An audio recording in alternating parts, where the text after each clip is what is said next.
যেন অসম্ভবকেই সম্ভব করছে পাকিস্তান। দেশটির পূর্বাঞ্চলের শহর লাহোরের সড়কে মোতায়েন করা হয়েছে এই ধরনের 15টি ট্রাক, যারা সকাল সন্ধ্যা কাজ করে চলেছে। এর ফলটাও তাই পাওয়া যাচ্ছে হাতে নাতেই। দূষণে বিশ্বের শীর্ষ শহরের তকমাটা অনেকদিন ধরেই ছিল লাহোরের দখলে, কিন্তু এই স্মোক ক্যানন ব্যবহারের মাধ্যমে বায়ু দূষণ সর্বোচ্চ 70% পর্যন্ত কমিয়ে আনার দাবি করেছে পাঞ্জাবের পরিবেশ বিভাগ। ফলে এখন আর বিষাক্ত বায়ুতে শ্বাস নিতে হচ্ছে না শহরটির প্রায় 1.5 কোটি বাসিন্দাদের। 15 টোটাল हमारे पास एंटी स्मोक गन्स हैं। কোন এলাকায় দূষণ বেশি থাকবে পূর্বাভাসের মাধ্যমে আমরা তা জানতে পারি। সেই অনুযায়ী এই এন্টি স্মোক ক্যানন মোতায়েন করা হয়। প্রতিটি ট্রাকে পানি ধারণ ক্ষমতা 12,000 লিটার। যেসব দূষিত ধূলিকণা রয়েছে সেগুলোকে নিষ্ক্রিয় করে দেয়। वो भी हमें बहुत इफेक्ट करती है। RICL TMX যুগের পর যুগ স্থাপনা থাকে মজবুত। रात को हमारे पास AQI का फोरकास्ट आ जाता है। লাহোরের জন্য এই 15টি স্মোক ক্যাননই যথেষ্ট। জেনে অবাক হবেন, মাত্র 2 সপ্তাহেই আমরা 7,000 কিলোমিটার এলাকা কভার করেছি। চাইলে মাত্র 5টি যন্ত্র দিয়ে এই কাজ করা সম্ভব, কারণ লাহোরই সবচেয়ে দূষিত শহর।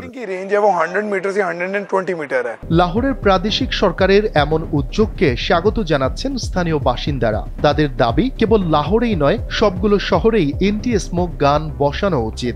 লাহোর নাম্বার 1 में শুধু লাহোরে নয়, এই যন্ত্রগুলো আমাদের অন্যান্য শহরেও দরকার। আমরা নির্মল বায়ু চাই, দূষণের ভয়াবহ পরিণতি থেকে বাঁচতে চাই। পুরনো যেসব গাড়ি বিষাক্ত ধোঁয়া নির্গমন করছে তাদের বিরুদ্ধে এবং ইটভাটার বিরুদ্ধেও সরকারের ব্যবস্থা গ্রহণ করা উচিত। আমি অ্যান্টি স্মোক গানের উদ্যোগকে স্বাগত জানাই। দূষণের কারণে চলাফেরা কঠিন হয়ে পড়ছে। সম্প্রতি গাড়িগুলো রাস্তায় ঘুরতে দেখেছি। আশা করি 1-2 মাস পর যখন ধোঁয়া আরো বাড়বে, তখন এই যন্ত্রগুলো দূষণ কমাতে সহায়তা করবে।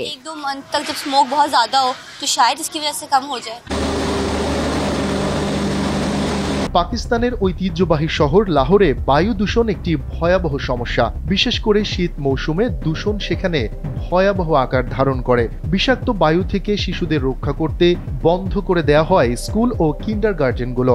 স্বাস্থ্য ঝুঁকির কারণে ঘরে অবস্থান করেন লাখ লাখ বাসিন্দা। এমন অচলায়তন ভাঙতে এন্টি স্মোক ক্যানন মাঠে নামালো শহরটির পরিবেশ বিভাগ।